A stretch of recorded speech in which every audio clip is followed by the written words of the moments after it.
నమస్తే. మనము December month 2025లో ఉన్నాం. ఈ డిసెంబర్ మంత్ మనం గనక చూసుకుంటే, ఈ డిసెంబర్ మంత్‌కి 3 ముఖ్యమైన విశేషాలు, విశిష్టతలనేది ఫస్ట్ ఏంటంటే 2024లో ఇది లాస్ట్ మంత్ అని మనం చెప్పుకోవాలి. ఈ మంత్ తర్వాత మనకి 2026 స్టార్ట్ అవుతుంది. రెండోది, ఈ టైంలో జనరల్‌గా మనమందరం ఈ మంత్ అంతా మనం ఏమి సాధించాము? ఎక్కడున్నాము? మనకొక మన ఏజ్ ఒక 1 ఇయర్ పెరిగింది. ఈ 1 ఇయర్‌లో ఏమైనా మనం సాధించగలిగామా? ఫ్యామిలీకి ఏం చేశాము? సొసైటీకి ఏం చేసాం? మనకు మనం ఏం చేసుకున్నాం అన్నది ఒక ఆలోచన ప్రతి ఒక్కళ్ళకి ఉంటుందండి. అలా చేసుకునే ఒక బెస్ట్ మంత్ ఇది. జనరల్‌గా మిథున రాశి వాళ్ళకి పెద్ద ప్రాబ్లమ్స్ అయితే ఏమీ లేదండి ఆస్ట్రాలజికల్‌గా. ఇది అలా ఇబ్బంది పడే రాశి కాదు. అలా అని సూపర్బ్‌గా ఉండే రాశి కూడా కాదు. నార్మల్‌గా ఉంది. ఈ టైంలో మిమ్మల్ని మీరు ఒకసారి అనాలిసిస్ చేసుకొని, ఎక్కడైనా గనక మీరు బాధపడుతున్నారు, గ్రోత్ లేదు, ఇబ్బంది లేదు అనుకుంటే ఒకసారి ఈ టైంలో హారోస్కోప్ చూపించుకోవటం చాలా చాలా ఉత్తమం. కమింగ్ డేస్‌లో దాన్ని మీరు ఇంప్లిమెంట్ చేసుకోవచ్చు. నెక్స్ట్ ఈ మాసంలో రెండో పాయింట్ మనకి ధనుర్మాసం స్టార్ట్ అవుతుంది. ఎప్పుడైతే ధనుర్మాసం స్టార్ట్ అవుతుందో గుళ్ళల్లో గోత్రనామాలు అందరూ సహజంగా చెప్పించుకుంటూ ఉంటారు. వీటితో పాటు పేడ కళ్ళాపు జల్లుకోవటం, గొబ్బెమ్మలు పెట్టుకోవటం, ముగ్గులేసుకోవటం, రంగోలి చేసుకోవటం, హరిదాసులు రావటం స్టార్ట్ అవుతూ ఉంటుంది. గంగిరెద్దులు రావటం స్టార్ట్ అవుతుంటుంది. ఇక్కడ నుంచి మనకి సహజంగా సంక్రాంతికి సంబంధించిన ఉత్సవాలన్నీ స్టార్ట్ అయిపోతూ ఉంటాయి. మూడోది, చాలా మందికి తెలిసే ఉంటుంది, ఇది వెకేషన్ టైం కూడాను. సాఫ్ట్వేర్‌లో ఎవరైనా పని చేస్తుంటే, లేదంటే ఎన్ఆర్ఐలు ఎవరైనా ఉంటే గనక ఆల్రెడీ చాలా మంది ఫోన్‌లు మెసేజ్‌లు పెడుతున్నారు. లాంగ్ వెకేషన్‌లో ఉంటామండి, లాంగ్ టూర్‌లో ఉంటాము. మా హోమా లాంటివి ఏమన్నా ఉంటే ఇప్పుడు ఈ టైంలో చేయండి, లేదంటే వచ్చిన తర్వాత చేయండి అని. కొంతమంది ఆల్రెడీ పేమెంట్ చేశారు. స్లాట్ దొరకక కొంతమందికి తర్వాత చేయండి అని ఇలా ఇంకా రిక్వెస్ట్‌లు పెడుతూ ఉన్నారు. సో ఇవి కాకుండా సాఫ్ట్వేర్ వాళ్ళకి డౌన్ టైమ్ అంటారు. సర్వర్ డౌన్ టైమ్ అని, లేదంటే ఈ టైంలో నో కోడింగ్, ఈ కోడింగ్ లేకుండా ఒక 10-15 డేస్ వెకేషన్ ఇస్తారు అందరనమాట. సో ఈవెన్ హెచ్ఆర్ టీమ్ కూడా చాలా మందికి మీది వెకేషన్ ప్లాన్ ఇవ్వండి, ట్రావెల్ ప్లాన్ ఇవ్వండి, ఎప్పుడు వెళ్తున్నారు ఏంటి అని అడుగుతూ ఉంటారు. లీవ్ బ్యాలెన్స్‌లు ఇవన్నీ చేసుకుంటూ ఉంటారనమాట. ఈ టైంలో మనకి క్రిస్టమస్ హాలిడేస్ వస్తాయి. తర్వాత సంక్రాంతికి సంబంధించిన హాలిడేస్ వస్తాయి. చాలా మంది వెకేషన్‌కి వెళ్తూ ఉంటారు. సో ఇలాంటి టైంలో మనకు మిథున రాశి వాళ్ళు డిసెంబర్ మంత్‌లో ఎలా ఉందో మనం చూద్దాం. డిసెంబర్ మంత్ మనం చూసుకుంటే వీళ్ళకి మిక్స్‌డ్‌గా ఉంది. కొంచెం ఛాలెంజ్‌గా ఉందని మనం చెప్పుకోవచ్చు. ఏ విధంగా ఛాలెంజ్ ఉందంటే డిసెంబర్ మంత్‌లో 4 గ్రహాలు మారుతూ ఉన్నాయి.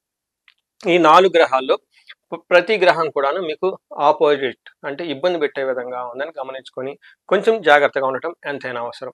మేజర్‌గా ప్రాబ్లమ్స్ మనం చూస్తే సూర్యుడు 7th హౌస్‌లో ఉండటంతోటి మనకేమవుతుందంటే సామంత జన విద్వేష ధారాపీడ సుతామయం ఉత్సాహ భంగకారిణి గోచారస్తే సప్తమే రవి అని చెప్తారు. అంటే 7వ ఇంట్లో గనక మీ జన్మరాశి నుంచి 7వ ఇంట్లో గనక రవి ఉంటే ఏమవుతుంది అంటే ఏదైనా ఉత్సాహంగా పని చేద్దాం అనుకుంటే మిమ్మల్ని నిరుత్సాహపరిచే వాళ్ళు ఎక్కువ ఉంటారు.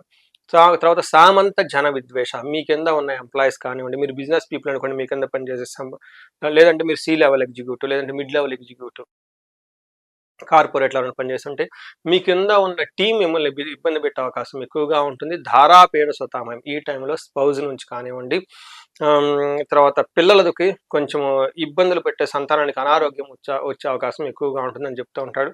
ఫిజికల్‌గా టైర్డ్‌నెస్ ఎక్కువ ఉంటుంది. అంటే సూర్యుడు మీకు అంత అనుకూలంగా లేడు. అయితే కుజుడు ఎలా ఉన్నారంటే కుజుడు కూడా మీకు అంత అనుకూలంగా లేరు. ఈ టైంలో కుజుడు అన్న వస్త్రాది రాహిత్యం సదా క్లేశ స్వబంధుభిః కువార్త కువార్త పుత్ర భాతృణాం క్రోధ సప్తమిగే కుజ అని చెప్తూ ఉంటారు. అంటే ఈ టైంలో రిపీటింగ్ ద శ్లోకం, అన్న వస్త్రాది రాహిత్యం సదా క్లేశ జీవనం స్వబంధుభిః కువార్త పుత్ర భాతృణాం క్రోధ సప్తమికే కుజ అని చెప్తారు. అంటే 7వ ఇంట్లో కుజుడు ఉండటంతో ఏమవుతుందంట, టయానికి అన్నం తినకోకుండా, టయానికి వాటర్ తాకుండా ఇబ్బందులు పడుతూ ఉంటామంట. ఎప్పుడు ఏదో ఒక బాధలు వస్తూ ఉంటుంది. స్వబంధు భీతి అంటే సొంత బంధువులు ఇబ్బంది కలిగించే విధంగా మిమ్మల్ని మాట్లాడుతూ ఉంటారు. చెడు వార్తలు వినే అవకాశం ఎక్కువగా ఉంటుంది. తర్వాత సంతానంతో, తర్వాత అన్నదమ్ములు గొడవలు పడే అవకాశం కూడా చాలా ఎక్కువగా ఉంటుంది ఈ టైంలో. అంటే ప్రొఫెషనల్ అయితే చాలా బాగుంటుంది, మిగతా విషయంలో ఛాలెంజింగ్గా ఉంటుంది. చూశారు కదండి, ఇప్పుడు మనకి సూర్యుడు బాగలేడు, కుజుడు కూడా బాగలేదు. నెక్స్ట్ ఇంకొక ముఖ్యమైన గ్రహం ఏంటంటే శుక్రుడు కూడా వీళ్ళకి సరైన మంచి రిజల్ట్ ఇవ్వటం లేదు. శుక్రుడు 6వ ఇంట్లో ఉండటం తోటి ఇప్పటిదాకా మీకు ఎవరైతే రెస్పెక్ట్ ఇస్తూ ఉంటారో ఈ రెస్పెక్ట్ వాళ్ళకి సరిగ్గా మీకు ఇవ్వకుండా మిమ్మల్ని ఎగనెస్ట్ గా బిహేవ్ చేసే అవకాశం చాలా ఎక్కువగా ఉంటుంది. ఈ టైంలో విరోధ శత్రు పీడాంచ జ్ఞాతీనాంచ విరోధద ఆయాసో ధారా పుత్ర ద్వేషై భృగై భృగే షష్ఠే భృగునందనే అని మనకి సంస్కృతంలో చెప్తారు. ఈ టైంలో మనకి విరోధం జరిగే వాళ్ళు ఎక్కువగా ఉంటారు, శత్రుపీడలు ఎక్కువగా ఉంటాయి. తర్వాత బంధువులతో గొడవలు వచ్చే అవకాశం ఎక్కువగా ఉంటుంది. శారీరకంగా టైర్డ్నెస్ ఉంటుంది. భార్యతోటి పుత్రులతోటి గొడవలు అయ్యే అవకాశం ఎక్కువగా ఉంటుంది. సో మీరు కామన్గా చూసుకుంటే భార్యతోటి పుత్రులతోటి గొడవ, బంధువులతో గొడవ, మిమ్మల్ని కావాలని చెప్పేసి శత్రు బాధలు ఇబ్బంది పెట్టేవాళ్ళు, ఏదైనా పని చేస్తుంటే మిమ్మల్ని అపోజిషన్ ఇచ్చేవాళ్ళు, ఈ టైప్ ఎక్కువగా ప్రాబ్లం చూపిస్తుంది. అంటే ఒక రకంగా మీకు చాలా ఇంటర్పర్సనల్ స్కిల్స్, పేషెన్సీ ఈ మంత్లో చాలా అవసరం. So but again love, romance, pleasures ఇట్లాంటి విషయాలు అయితే చాలా బాగుంటుంది. వెకేషన్కి వెళ్ళే వాళ్ళకి చాలా బాగుంటుంది అని చెప్పుకోవచ్చు. ఎవరైతే లవ్, ప్రేమ వ్యవహారాలు ఉన్నారో లేకుంటే రిలేషన్షిప్స్లో ఉంటారో వీళ్ళకైతే ఫేవరబుల్గా ఉందని మనం చెప్పుకోవచ్చు. నక్షత్ర ప్రకారంగా చూసుకుంటే మృగశిర, ఆరుద్ర, పునర్వసు 3 నక్షత్రాలు ఇందులో ఉంటాయి. ఇందులో మృగశిర నక్షత్రం వాళ్ళు చూస్తే వీళ్ళకి ఒక విషయం బాగుంది, ప్రమోషన్స్ వచ్చే అవకాశం ఎక్కువగా ఉంటుంది. మిగతా విషయాల్లో అంత సరిగా లేదు. వీళ్ళకి దరిద్రము, ధనహీనత, రోగము, బంధనము వచ్చే అవకాశం ఎక్కువగా ఉంటుంది. నెక్స్ట్ ఆరుద్ర నక్షత్రం వాళ్ళకి ధన ప్రాప్తి, రాజ్య లాభం చూపిస్తుంది. కానీ రోగము, నాశనము, దరిద్రము, బంధనము, బంధించబడినట్లుండే పరిస్థితి కూడా కనిపిస్తూ ఉంటుంది. అగైన్ పునర్వసు నక్షత్రం వాళ్ళకి వీళ్ళకి భయము, రోగము, బంధనము, ధనహీనత చూపిస్తుంది. అంటే నెగిటివ్గా ఎక్కువగా ఉంది. బట్ ధన ప్రాప్తి వచ్చే అవకాశం మీరు ఎక్కువగా ఉంది. జనరల్గా మీరు గమనించుకుంటే వీళ్ళకి ఫైనాన్షియల్ క్రైసిస్ ఎక్కువగా చూపిస్తూ ఉంటుంది. ధనం వస్తుంది కానీ ఫైనాన్షియల్ క్రైసిస్ వస్తుంది. హెల్త్ కాంప్లికేషన్స్ ఎక్కువగా ఉండి ధనాన్ని కూడా కోల్పోయే అవకాశం ఉంటుంది. కానీ అట్ ఏ టైం కొంతమంది ప్రమోషన్స్ వచ్చే అవకాశం కూడా ఉంది. సో ఈ ప్రకారంగా చూసుకుంటే మృగశిర నక్షత్రం వాళ్ళకి సుఖానాశనం, కొంచెం పనులన్నీ స్లోగా ఇబ్బందులతో అయ్యే అవకాశం ఎక్కువగా ఉంటుంది. మనకి ఎలా కనిపిస్తుందంటే చాలా అగనెస్ట్గా ఉంది ఈ మంత్. కొంచెం జాగ్రత్తగా ప్లాన్ చేసుకొని ఇప్పుడు దాకా ఏ విషయాలు చెప్పుకున్నామో ఆ విషయాల్లో జాగ్రత్తగా ఉండి ముందుకెళ్ళాలని చెప్పేసి నేను కోరుకుంటున్నాను. ఈ రాశి వాళ్ళకి జనరల్గా 2025లో ఎలాంటి ఒడిదుడుకులు లేకుండా, ఇబ్బందులు లేకుండా ఒక తటస్థంగా సహజంగా పోవాల్సిన రాశి. ఇన్ కేస్ ఎవరికైనా కనుక ప్రాబ్లమ్స్ ఫేస్ చేస్తున్నా తగు పరిహారాలు చేసుకుంటే చక్కగా లైఫ్ ముందుకు వెళ్ళిపోవచ్చు.